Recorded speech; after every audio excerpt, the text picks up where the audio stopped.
દિનેશભાઈ પત્નીના અંતિમ સંસ્કાર કરી સગા સંબંધીઓ સાથે ઘરે આવ્યા કે તરત રવિ બોલ્યો, પપ્પા, હું હવે નીકળું.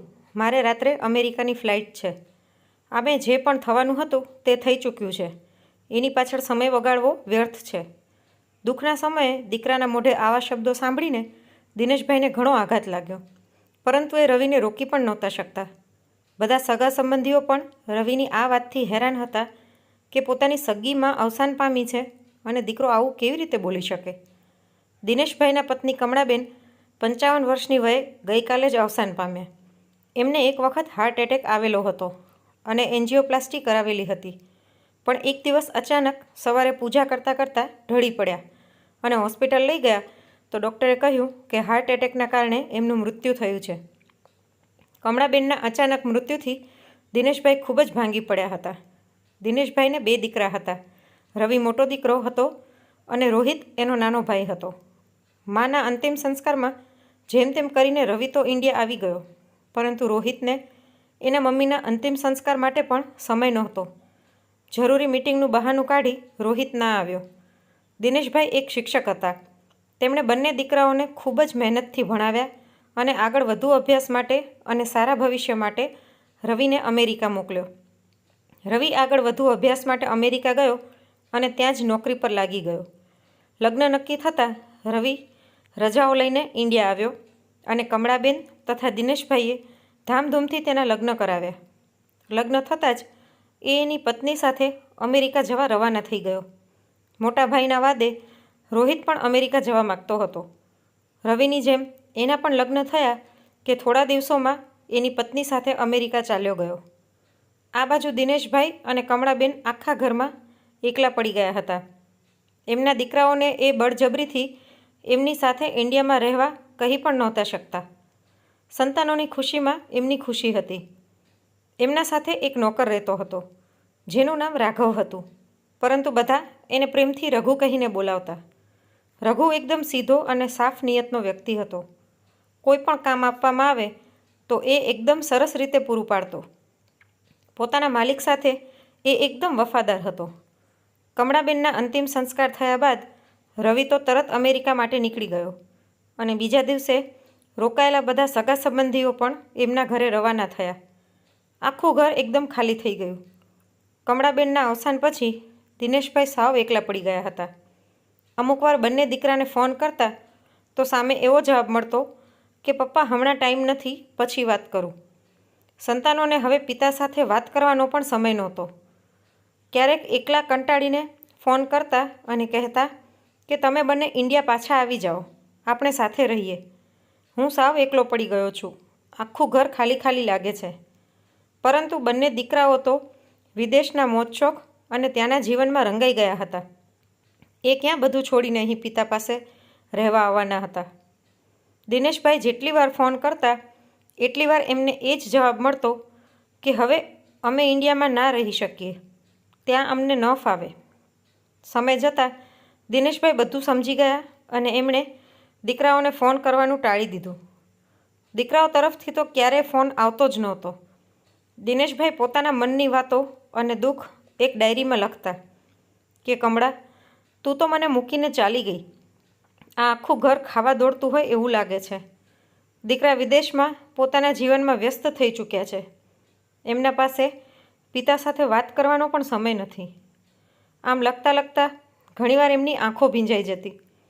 અમુક વાર કંટાળી જતા તો ક્યારેક એમના પડોશમાં રહેતા સુનિલભાઈ સાથે બેસતા, થોડી વાતો કરી મન હળવું કરતા. આ રીતે ઘણા વર્ષો વીતતા ગયા. હવે દિનેશભાઈ વૃદ્ધ થઈ ચૂક્યા હતા. એમની ઘરડી આંખોમાં હવે પહેલાં જેવું તેજ નહોતું અને જીવવાની કોઈ આશા પણ નહોતી રહી. એક દિવસ સુનિલભાઈ સાથે બેઠા બેઠા વાતો કરતા હતા કે અચાનક સામેથી એમનો નાનો દીકરો રોહિત આવતો હોય એવું દેખાયું. પહેલાં તો એમને પોતાની આંખો પર વિશ્વાસ ન થયો, પણ નજીક આવતા ખબર પડી કે આ તો રોહિત જ છે. દિનેશભાઈ પોતાના દીકરાને જોઈને બધું દુઃખ અને બધો ગુસ્સો ભૂલી એને ભેટી પડ્યા. ઘણા વર્ષો બાદ દીકરાને જોઈને ખુશીથી એમની આંખો ભરાઈ આવી. રોહિત બોલ્યો, પપ્પા, હું તમને લેવા આવ્યો છું. હવે તમારે અહીં એકલા રહેવાની કોઈ જરૂર નથી. તમે હવે મારી સાથે અમેરિકામાં રહેશો. તમે આ ઘર અને જમીન વેચી નાખો. હવે આ બધું કશું કામનું નથી. પાડોશમાં રહેતા સુનિલભાઈ અનુભવી પ્રોપર્ટી ડીલર હતા. એટલે એમણે કહ્યું, દિનેશભાઈ, આ સમયે જમીન વેચવી નુકસાનકારક નીવડી શકે છે. હમણાં તમને તમારી જમીનનો સારો ભાવ નહીં મળે. દિનેશભાઈને સુનિલભાઈની વાત યોગ્ય લાગી અને એમણે જમીન તથા મકાન વેચવાનું પડતું મૂક્યું. એ ઘરમાં એમની યાદો હતી. તેમની પત્ની સાથે વિતાવેલા અમૂલ્ય ક્ષણો હતા. લગ્ન થયા બાદ ગામડેથી જ્યારે શહેરમાં આવ્યા ત્યારે એમની પાસે કશું નહોતું. ઘણી મહેનત કર્યા બાદ તેમણે એ ઘર બનાવ્યું હતું. આ રીતે અચાનક એને વેચી નાખવું એમને યોગ્ય પણ ન લાગ્યું. રોહિત બોલ્યો, ચાલો પપ્પા, ફટાફટ તમારો સામાન પેક કરો, પછી આપણે તરત રાતની ફ્લાઇટ માટે નીકળીએ. રઘુએ બધું પેકિંગ કરી દીધું. આખું ઘર રઘુના હવાલે કરી દિનેશભાઈ અમેરિકાની ધરતી પર રહેવા નીકળી ચૂક્યા હતા. મનમાં ઘણી ખુશી હતી કે હવે વધ્યું ઘટ્યું જીવન હસી ખુશી અને આરામથી દીકરા સાથે પસાર થઈ જશે. પરંતુ ઘણીવાર એવું બને છે કે જેવું દેખાય છે એવું હોતું નથી. અમેરિકામાં આવ્યા બાદ વહુ દીકરો નોકરી પર ચાલ્યા જતા અને ઘરનું બધું કામ તથા બાળકોની સંભાળ રાખવી પણ દિનેશભાઈને સોંપી દેવામાં આવ્યું. પોતાના ઘરે એક ચાનો કપ પણ ક્યારે ઉપાડ્યો નહોતો. એવા દિનેશભાઈ અહીં દીકરાના ઘરે આખા ઘરનું કામ કરતા. પરંતુ ઘરડું શરીર પણ ક્યાં સુધી સાથ આપી શકે? વધારે પડતું કામ કરવાના કારણે દિનેશભાઈ બીમાર રહેવા લાગ્યા. પોતાના રૂપિયા બચાવવા કોઈ ડૉક્ટરને બતાવવાને બદલે રોહિત જાતે જ મેડિકલમાંથી દવા ગોળીઓ લઈ આવી આપતો. પરંતુ એનાથી કોઈ ફરક નહોતો પડતો. છતાં બીમાર રહીને પણ દિનેશભાઈ બધું કામ કરી લેતા અને બાળકોને પણ સંભાળતા. હવે તો દવા માટે પણ એમના દીકરાની વહુ નીતા બોલતી કે અહીં અમેરિકામાં દવાઓનો ખર્ચો વધારે હોય છે અને તમારી પાછળ એટલા બધા રૂપિયા ખર્ચવા અમારા માટે શક્ય નથી. ક્યારેક દિનેશભાઈ એમ કહેતા કે મને ઇન્ડિયા પાછા જવું છે તો નીતા ખૂબ ગુસ્સે થઈ કહેતી કે મફતમાં નથી જવાતું ઇન્ડિયા, ઘણા રૂપિયા જોઈએ ત્યારે જવાય. આવું સાંભળી દિનેશભાઈ ચૂપ થઈ જતા. દિનેશભાઈ ઘરડા થઈ ગયા હતા એટલે પહેલાં જેટલું કામ નહોતા કરી શકતા અને બીમાર પણ વધારે રહેતા હતા. માટે રોહિતને હવે એના પપ્પા બોજ લાગવા લાગ્યા. એટલે એકવાર તેણે રવિને ફોન કરીને કહ્યું કે તું પપ્પાને લઈ જા, તારા પણ પપ્પા છે, હું એકલો શું કામ બોજ ઉપાડું? રોહિતની વાત સાંભળી જવાબ આપતા રવિ બોલ્યો, તું તારી જાતે મુસીબત લાવ્યો છે તો તું જ સંભાળ, મારે એમાં કોઈ લેવા દેવા નથી. આમ કહી એણે ફોન મૂકી દીધો. એક દિવસ રોહિતની પત્ની નીતાએ દિનેશભાઈને કહ્યું, ચાલો પપ્પા, ઠંડી વધારે છે તો હું તમને સ્વેટર લઈ આપું અને તમારી પાસે સારા કપડાં નથી તો નવા કપડાં પણ ખરીદી લઈશું. તેની આ મહેરબાની દિનેશભાઈના ગળે ન ઉતરી. તે છતાં એના પર વિશ્વાસ કરી એની સાથે એક મોટા મોલમાં ગયા. મોલમાં અંદર જતાં નીતા બોલી, પપ્પા, હું મારું નાનું પર્સ ભૂલી ગઈ છું જેમાં મારા કાર્ડ અને પૈસા હોય છે. તમે અહીં જ બેસો, હું ફટાફટ ઘરે જઈ પર્સ લઈને પાછી આવું છું. એના વગર ખરીદી નહીં થઈ શકે. નીતાની વાત માની દિનેશભાઈ ત્યાં મોલમાં એક જગ્યાએ બેઠા. રાહ જોતાં જોતાં મોલમાં બધે ફરી ચૂક્યા અને લગભગ કલાક થવા આવ્યો પણ તેમની વહુ ક્યાંય દેખાઈ નહીં. દિનેશભાઈ તો અમેરિકાના વિસ્તારથી એકદમ અપરિચિત હતા અને ઘરનું એડ્રેસ પણ તેમને ખબર નહોતી એટલે જાતે ઘરે પણ નહોતા જઈ શકતા. થાકીને છેલ્લે મોલની બહાર એક બાંકડો હતો ત્યાં બેસીને રાહ જોવા લાગ્યા. આમને આમ રાત થવા આવી પણ નીતા પાછી આવી નહીં. દિનેશભાઈ હવે વહુની ચાલાકી સમજી રહ્યા હતા કે મને જાતે કરીને તરછોડવામાં આવ્યો છે. બાંકડા પર એક વૃદ્ધને બેઠેલા જોઈને ત્યાં અવર જવર કરતાં બધા એમની સામે જોતા પરંતુ એમની મદદ માટે કોઈએ ન પૂછ્યું. છેલ્લે ત્યાંથી ઊભા થઈ દિનેશભાઈ ચાલતા થયા અને થોડીક દૂર એક મંદિર નજરે પડ્યું. વિદેશમાં એક મંદિર દેખાતા જાણે કે કોઈ આપણું મળી ગયું હોય એવી એક સરસ અનુભૂતિ એમને થવા લાગી. મંદિરમાં જઈને ભગવાન સામે હાથ જોડી અશ્રુભીની આંખો સાથે દિનેશભાઈ પોતાના દુઃખનું કારણ પૂછવા લાગ્યા. ભગવાન, મેં એવા તો કેવા કર્મો કર્યા છે કે મારી સાથે આ બધું થઈ રહ્યું છે? મારી પત્ની કમળાને છીનવી લીધી, મારા દીકરાએ મને અહીં લાવી નોકર બનાવી દીધો અને હવે આ વિદેશની ધરતી પર લાવી મને ભટકતો કરી દીધો. હે પ્રભુ, તું આવા કેવા દિવસો બતાવી રહ્યો છે? મંદિરનો પૂજારી આ બધું સાંભળી રહ્યા હતા. એ તરત દિનેશભાઈ પાસે આવ્યા અને એમને શાંત કરાવી પોતાની સાથે લઈ ગયા. પછી સરસ રીતે ભોજન કરાવી બધું પૂછ્યું. દિનેશભાઈએ પણ પોતાના મનની બધી વાતો, બધું દુઃખ એ પૂજારીને સંભળાવી દીધું. એમનું દુઃખ સાંભળી પૂજારી બોલ્યા, દિનેશભાઈ, વિદેશમાં રહેતા દરેક દીકરા પોતાના મા બાપ સાથે એવું જ કરે છે. મા બાપને બોલાવી પોતાની સાથે રાખે છે અને આખા ઘરનું કામ એમની પાસે જ કરાવે છે. એમના માટે મા બાપ એક મફતના નોકર સિવાય બીજું કશું નથી. તમારા સાથે પણ એ જ થયું છે. જ્યાં સુધી મા બાપ ઘરના કામ કરી શકે ત્યાં સુધી એમને રાખવામાં આવે છે. પછી વૃદ્ધ થતાં મા બાપ બીમારીઓથી ઘેરાઈ જાય એટલે એમની દવાના ખર્ચમાં પણ વધારો થાય. માટે એ લોકો એમને આ રીતે ઘરની બહાર કાઢી મૂકે છે. પૂજારીની વાત સાંભળી દિનેશભાઈને દુઃખ સાથે ઘણું આશ્ચર્ય થયું. એમને પોતાના દીકરા સાથે અમેરિકા આવવાના નિર્ણય પર અફસોસ થવા લાગ્યો. દિનેશભાઈ પાસે ઘરનું એડ્રેસ નહોતું અને ફોન પણ નહોતો, એટલે પૂજારી એમની મદદ કરે તો પણ કઈ રીતે કરે? થોડું વિચાર્યા બાદ પૂજારીએ પોલીસને ફોન કરવાનું કહ્યું. દિનેશભાઈ બોલ્યા, આટલું બધું જાણ્યા બાદ હું મારા દીકરા અને વહુ પાસે પાછો જવા નથી માગતો. એમણે પૂજારીને કહ્યું કે હું પાછો ઇન્ડિયા ચાલ્યો જઈશ, પરંતુ ઇન્ડિયા જવા માટે એમની પાસે પૈસા પણ નહોતા. એમણે પોતાના શર્ટના ખીચામાંથી એક કોથળી કાઢી. એમાં થોડા રૂપિયા હતા અને કાગળિયા હતા. એક નાની ડાયરી પણ હતી. એમાં અગત્યના નંબર લખેલા હતા. એમણે કહ્યું કે આમાં બેઉ દીકરા અને વહુનો નંબર છે, પણ મારે એમના સાથે નથી રહેવું. હું એમના પ્રેમથી ધરાઈ ગયો છું. તમે મારા નોકર રઘુને ફોન કરી આપો તો તમારી ખૂબ મહેરબાની રહેશે. ડાયરીમાં ઘરના ટેલિફોનનો નંબર લખેલો હતો. એ ડાયરી પૂજારીને આપી અને પૂજારીએ ઘરના ટેલિફોનનો નંબર ડાયલ કર્યો. રઘુએ ફોન રિસીવ કર્યો કે તરત પૂજારીએ દિનેશ કાકાને ફોન આપી દીધો. ઘણા સમય પછી માલિકનો અવાજ સાંભળી રઘુ ખુશ થઈ ગયો અને એકસાથે ઘણા બધા પ્રશ્નો પૂછી નાખ્યા. માલિક, તમારી તબિયત કેવી છે? તમે જમવાનું સમયસર ખાઓ છો ને? તમે પાછા ક્યારે આવશો? તમારી ખૂબ યાદ આવે છે, વગેરે વગેરે. આટલા સમય બાદ કોઈના મોઢેથી આટલા પ્રેમના શબ્દો સાંભળી દિનેશભાઈ ઘણા ખુશ થયા.